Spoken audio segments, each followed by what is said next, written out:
O assunto de hoje é sério, não que os outros não sejam, mas esse é mais sério.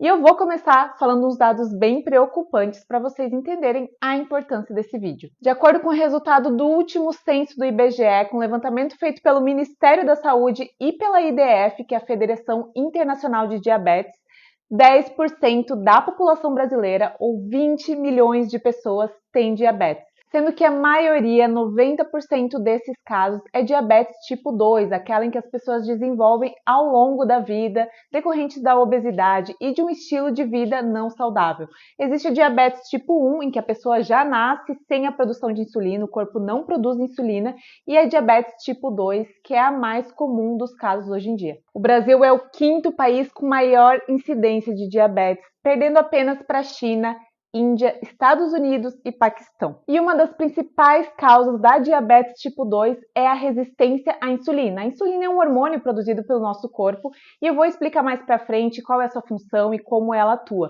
Só que, além da diabetes tipo 2, a resistência à insulina também pode ser precursora de diversos outros problemas de saúde, como a aterosclerose, que pode levar a doenças cardiovasculares, níveis elevados de triglicerídeos no sangue, gordura abdominal, que pode levar a gordura visceral, que é uma gordura bem perigosa, onde ocorre o acúmulo de gordura ao redor dos nossos órgãos da região do abdômen. Pode levar também a complicações renais e estão até começando a surgir algumas evidências que relacionam a resistência à insulina à doença de Alzheimer, que inclusive alguns pesquisadores chamam de diabetes tipo 3. Então realmente são muitos os problemas causados pela resistência à insulina e depois de tanto falar sobre todas as doenças que ela pode causar, vamos finalmente ao assunto principal desse vídeo, que é o que causa a resistência à insulina, ou na verdade a principal causa, porque ela é uma condição multifatorial resultante tanto de questões genéticas quanto ambientais e comportamentais. Eu vou falar aqui hoje sobre o excesso de glicose no sangue, os perigos, que é muito do que eu já falei até agora nesse início de vídeo,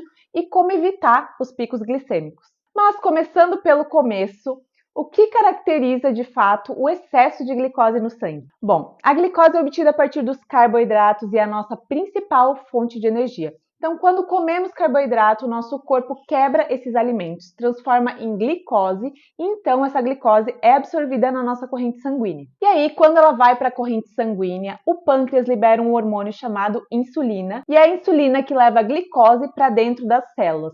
Nas células, essa glicose é transformada em ATP, que é a nossa moeda energética, então toda essa energia é armazenada nos nossos músculos e no fígado. E esse é um ciclo normal do nosso corpo. Conforme a glicose vai entrando na corrente sanguínea, a insulina vai levando parte dessa glicose para dentro das células para ser transformada em energia. A insulina vai o tempo todo regulando os níveis de glicose no sangue para eles ficarem estáveis, para não ter o excesso de glicose, mas para também não ter glicose de menos, o que a gente chama de hipoglicemia. Isso também é perigoso. Então, um corpo saudável vai naturalmente regular e deixar esses níveis de glicose da nossa corrente sanguínea sempre estáveis.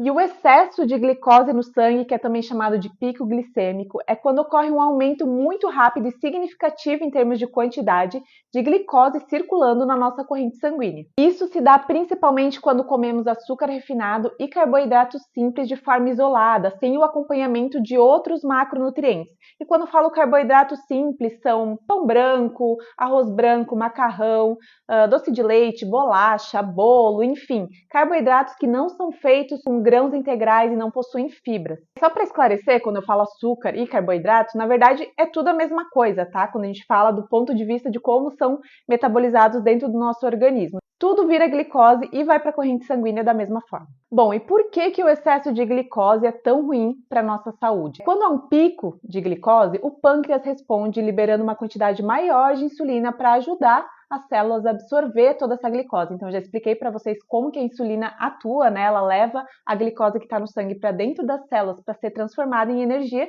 e quando tem esse excesso de glicose, o pâncreas responde na mesma proporção, liberando um excesso de insulina. E o problema não é acontecer esses picos de forma esporádicas, porque isso acontece com todo mundo em alguma situação, né? Quem nunca foi num aniversário de criança e se encheu de doces? Mas o problema é quando esses picos começam a se tornar frequentes, porque aí acontece uma sobrecarga no pâncreas, já que ele vai precisar produzir insulina de forma contínua e em muita quantidade. E como consequência disso, as nossas células começam a responder menos à insulina e se tornar resistentes a ela. Ó, vou ilustrar falando.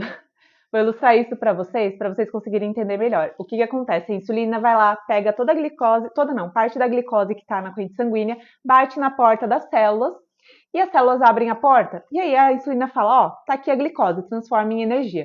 Só que chega um momento que a insulina vai estar batendo toda hora na porta das células para entregar mais glicose, mais glicose. E vai chegar uma hora que as células vão falar, calma, eu não tenho mais o que fazer com essa glicose, não tenho mais aonde colocar essa glicose. Aguenta aí, não vou abrir a porta para você. Isso é a resistência à insulina. As células não recebem mais a glicose que a insulina tenta levar até elas.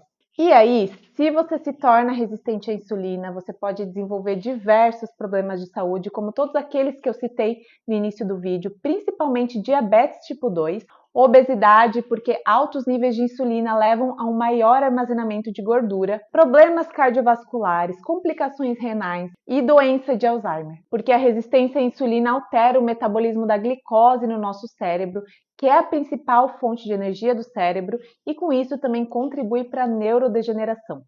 Mas, tão importante quanto saber os riscos da resistência à insulina é saber como evitá-la, né?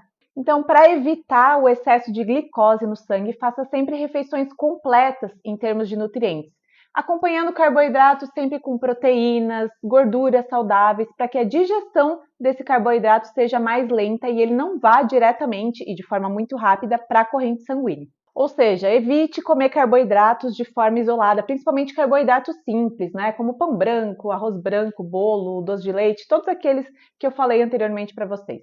Sempre que puder, escolha os carboidratos que consideramos complexos, como arroz integral, pão integral ou de fermentação natural, quinoa, leguminosas como feijão e lentilha, e também alguns vegetais como as batatas, beterraba, cenoura, abóbora, entre outros. Quando você for comer um docinho, tente sempre comer ou como sobremesa, depois de uma refeição completa, ou pelo menos junto com outros nutrientes, se for, por exemplo, num lanche da tarde. Isso muda completamente a forma como esse doce, como esse açúcar, ou, no geral, como esse carboidrato é metabolizado dentro do nosso organismo.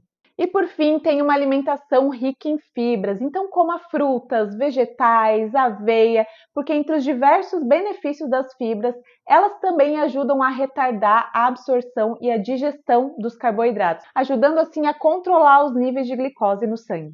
Eu sei que é muita informação e que talvez muitas delas vocês não vão conseguir gravar, mas eu quero que vocês guardem pelo menos duas coisas muito importantes em relação a esse vídeo. O excesso de glicose pode levar à resistência à insulina, que é prejudicial para a nossa saúde de diversas formas, e as maneiras de evitar os picos glicêmicos.